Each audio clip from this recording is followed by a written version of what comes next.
Good morning students. आज के इस वीडियो में हम लोग पढ़ने वाले हैं इलेक्ट्रॉनिक्स इंडस्ट्री के बारे में।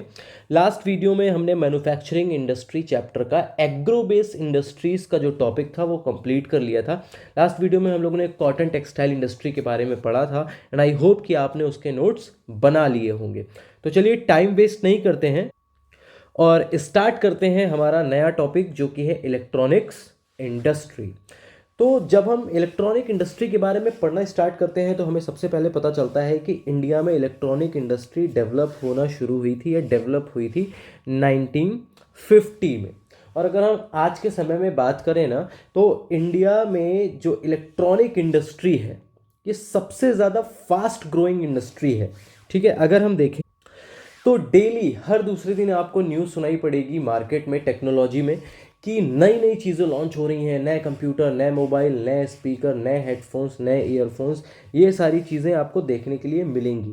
और दूसरी सबसे अच्छी बात कि आपको ये भी देखने को मिलेगा ये सारी चीज़ें बहुत ही चीप रेट पे मिल रही हैं, बहुत ही सस्ते रेट पर मिल रही हैं।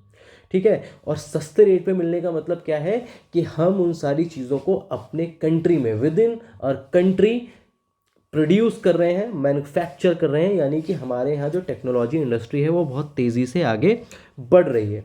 ठीक है, इंडियन टेलीफोन इंडस्ट्री पहली बार सेटअप की गई थी बेंगलुरु में 1950 में। क्लियर। अब ये इंडस्ट्री क्या करती थी? ये मैन्युफैक्चर करती थी इक्विपमेंट्स। क्या मैन्युफैक्चर करती थी? इक्विपमेंट्स मैन्युफैक्चर करती थी। किसके लिए?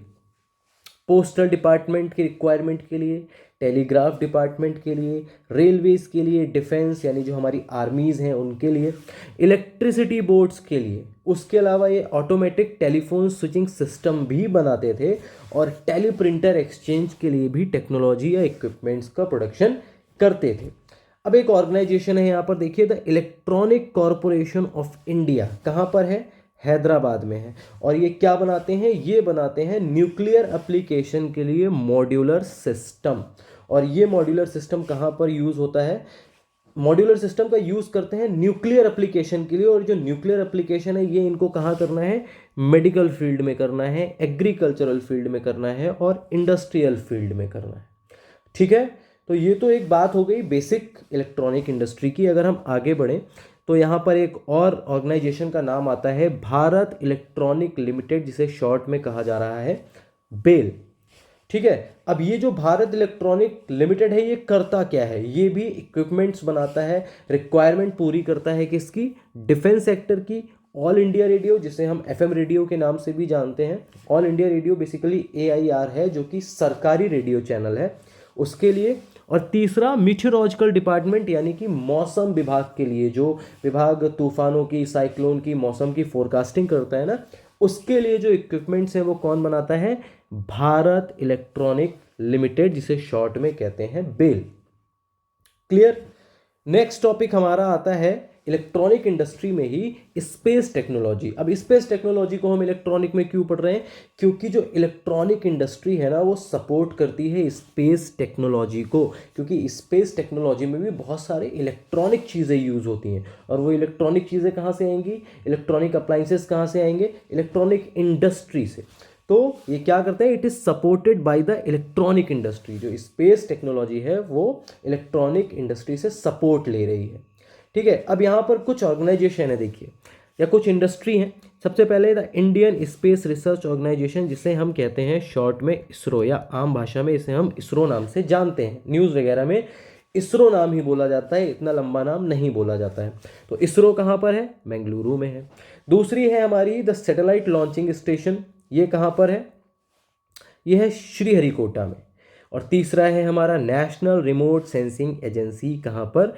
हैदराबाद में। अब ये कुछ 3 इंडस्ट्रीज़ हैं जो कि डील करती हैं स्पेस रिसर्च से। ये तीनों किस फील्ड में काम कर रही हैं? स्पेस के रिसर्च में काम कर रही हैं।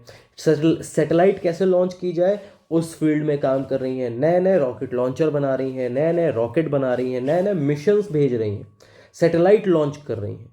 ठीक है, अब आप देखेंगे कि पिछले कुछ सालों में इंडिया ने दूसरे देशों के भी सैटेलाइट को लॉन्च करना स्टार्ट कर दिया है। फॉर एग्जांपल एप्पल के सैटेलाइट, या फिर इंडियन सैटेलाइट तो है ही, जिन्हें हम शॉर्ट में इनसेट कहते हैं। क्लियर। उसके अलावा इसरो ने बड़ा काम किया है क्या कि इसरो ने एक रॉकेट बना लिया है। किस लिए? सैटेलाइट को पोलर ऑर्बिट में भेजने के लिए इन्होंने रॉकेट डेवलप कर लिया है। ठीक है। और अगर आप न्यूज़ को फॉलो करते हैं तो आपको पता है कि इंडिया ने अभी रिसेंटली ही एक मिशन जो है सक्सेसफुली, एक तरह से कहते हैं सक्सेसफुल मिशन जो है वो कंप्लीट कर लिया है, मार्स ऑर्बिटल मिशन, जिसके ऊपर आपने अक्षय कुमार की मूवी मिशन मंगल भी देखी है। यहाँ पर उसी की बात हो रही है। तो स्पेस टेक्नोलॉजी में इस तरह से हमारा जो इलेक्ट्रॉनिक इंडस्ट्री है वो हेल्प कर रही है। क्लियर। नेक्स्ट है हमारा सॉफ्टवेयर इंडस्ट्री।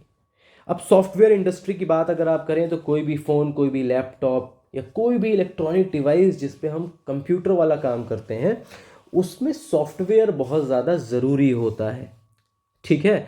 और सॉफ्टवेयर इंडस्ट्री भी इलेक्ट्रॉनिक इंडस्ट्री में ही हम उसको काउंट कर सकते हैं, क्योंकि सॉफ्टवेयर तभी चलेगा जब इलेक्ट्रिसिटी प्रोवाइड की जाएगी किसी भी कंप्यूटर या लैपटॉप को, यानी कि वो इनडायरेक्टली इलेक्ट्रॉनिक इंडस्ट्री से जुड़ा हुआ है। ठीक है। तो software industry has emerge as one of the fastest growing industry in India. अगर आप देखें तो बेंगलुरु वगैरह में सॉफ्टवेयर बनाने के लिए मतलब नंबर ऑफ सॉफ्टवेयर इंजीनियर्स घूम रहे हैं, बहुत ज़्यादा एजुकेटेड इंजीनियर घूम रहे हैं। ठीक है। पूरा का पूरा हब है बेंगलुरु हमारा सॉफ्टवेयर इंडस्ट्री का, इवन आप कह सकते हैं आईटी सेक्टर का। ठीक है। अब India has achieved the capability of design super computer.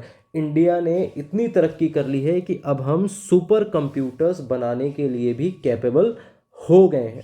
और इंडिया के जो आईटी एक्सपर्ट हैं वो इतने ज़्यादा आप कह सकते हैं हाईली क्वालिफाइड हैं, स्किल्ड हैं कि ग्लोबल मार्केट में, यानी कि अमेरिका या फिर कनाडा या फिर यूके, इन सारी जगहों पर आईटी सेक्टर के लोग इंडिया से जा रहे हैं।